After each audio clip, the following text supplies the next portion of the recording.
Yo, Trav here with another episode, so to speak, of Fight Smart. Today I'm going to cover a question I get a lot. How do I calm down before a fight? Or why do I freeze before a fight? Basically, how do I make the pre-fight experience a little less crappy feeling? Now, in order to overcome this situation and become a little bit more fearless, you have to understand exactly what's causing the way that you're feeling.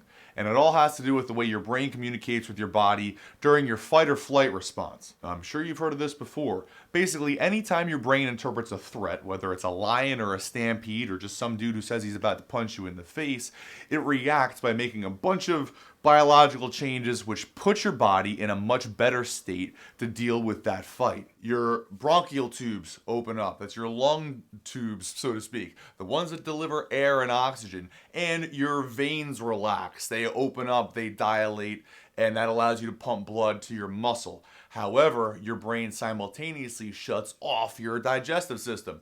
You don't have to worry about processing that cheeseburger when you're about to throw down. So your body cuts all the blood flow off to your stomach and your guts and whatnot. And that is what is responsible for the butterflies in your stomach feeling. Your brain's telling your guts to take a couple minutes off, which allows the rest of your body to be ready. Your skin actually cuts off blood flow because back in the day when you were having a fight or flight response, it could mean you were about to have a brawl with a bear.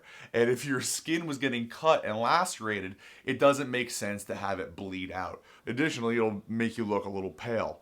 Also, at the same time, your sweat glands open up because your body wants to be ready to cool itself down. Can't be overheating when you're fighting or running away.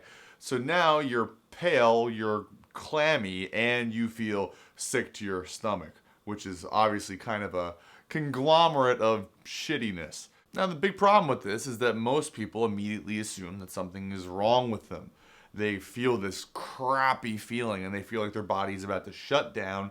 They become afraid, and that even makes it worse. It compounds the problem. There's nothing wrong with feeling this way. You're supposed to feel this way. That's how your body gets itself ready to defend itself, no matter what may come. Bear attack, bar fight, doesn't matter. This is survival mode, and it's how your body gears itself up. It's a good thing. Acknowledging that and understanding it is step one in overcoming this process. Another phenomenon that people report to me a lot is freezing. They'll say something like, yo, Trav, a couple of guys got in my face, they threatened me, I just froze. I didn't do anything. I didn't say anything. You see this phenomenon in nature a lot as well. Think of it like a deer in headlights. A deer sees your car and sees the headlights, and it freezes in place because it thinks your car is about to eat it. It thinks your car is a predator ready to snack on some delicious deer.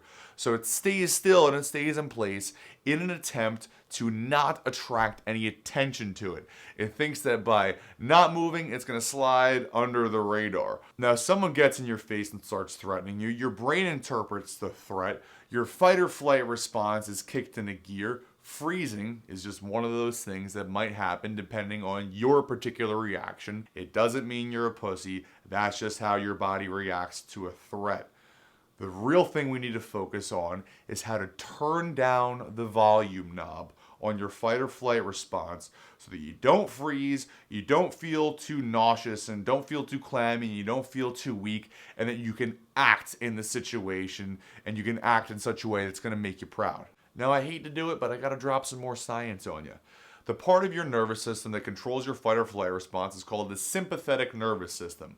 The name doesn't matter, just know that there's a certain section of your nervous system that is active when you start freaking out and interpreting a threat. Now, if you're just kicking it watching TV or hanging out with your girl or doing whatever the fuck it is that you do, you're in a state of relaxation, and that's the parasympathetic nervous system. Now, one of the best tips I ever got in my career training as a fighter came from Phil Miglerese from Balance Studios in Philadelphia. One of the things that Phil told me was, if you take super huge deep breaths, completely filling your lungs, even to the point that you fill up your belly with air and then exhale completely, you will relax. But why? You start to disengage the sympathetic nervous system, the fight or flight response, and you start to re-engage the parasympathetic nervous system. Every organ in your body has little receptors all over it. Your stomach, when you're full, essentially senses the stretch of your stomach, and it sends messages to your brain to be like, yo dude, I'm full. Stop stuffing food down your gullet.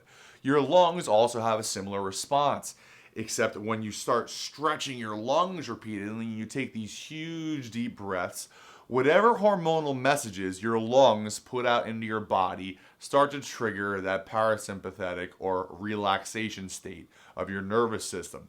It's literally just by stretching your lungs, you start to counteract the fight or flight response. There also seems to be an element involved with the polarization of oxygen in your bloodstream and yada yada yada. The bottom line is it's good to breathe really deep. It takes the edge off of the sympathetic nervous system. It puts you in a state of relaxation where you're much more likely to act. You're much more likely to be confident and be able to do what you need to do instead of feeling debilitated or interpreting the threat so intensely that you just freeze. Take huge, super deep breaths, relax yourself, and then you can overcome the freezing, the fear, the butterflies, all of the pre-fight jitters, and all that bullshit. The next step is actually having a damn strategy, which is just as important as being able to control your mind. If you don't know what the hell you're doing and you don't even have a tactic, well, of course you're going to feel incredibly threatened. You're shit out of luck.